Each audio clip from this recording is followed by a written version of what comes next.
It's time now to go inside innovation, brought to you by DMI, mobilizing enterprises for the connected world.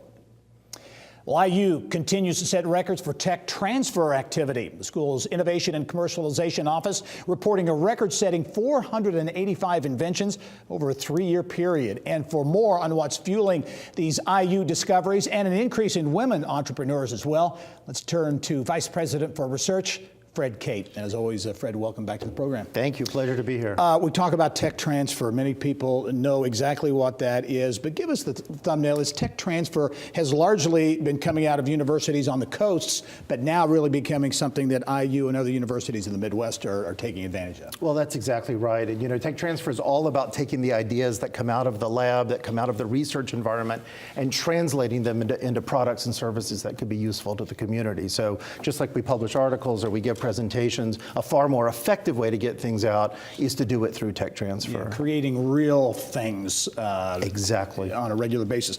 Let's talk about the numbers because, as I mentioned in the introduction, 3 years of real momentum and record numbers when it comes to commercialization. Yes, it's true.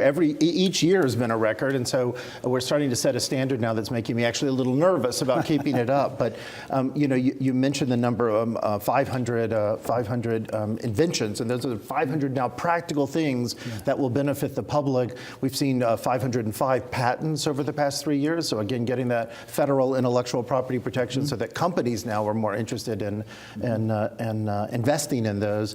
And then we've also seen astonishing growth in our number of licenses. So we're taking these inventions and interesting businesses in them, and they're buying a license to go out and use them. And increasingly, the women are just as likely as men to be entrepreneurs and be behind these cool ideas. That's exactly right. And it's one area that doesn't discriminate at all by gender. In other words, great ideas, they're coming from everybody, and our job is to help get them out in the market. What, in your view, is really fueling this activity, this record activity?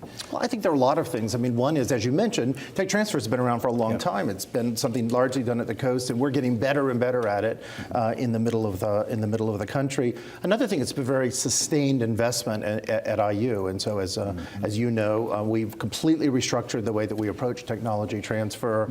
We've made it a much more integrated process, so that from the moment we hire a good faculty member or we bring in a great student, we try to work with them the entire way through their career so that we're getting these disclosures, they're thinking about the practical benefits of what they're doing, and they're working with us to get those to the market. Give us an example. There's so many you could point to, I'm sure, but an example of tech transfer and what's happening with a specific idea or company.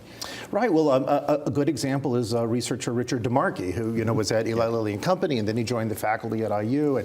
And one of the things he's been working on are molecules that help address type 2 diabetes, the number one fastest growing disease in the country. And they also have an added effect. They help deal with obesity. And so you develop these molecules in the lab, you then go out and test them with animals, you then license them, get patents, and now we see companies testing these in human populations, and we're starting to see really dramatic results. So stay tuned. In 4 or 5 years, you might actually be using a pill or an injection that Richard developed at IU, but you'll be getting it from your doctor, and it'll change your life. Exciting stuff. Record numbers for tech transfer at Indiana University. Fred Cate, as always, thanks for joining us. Thank you very much.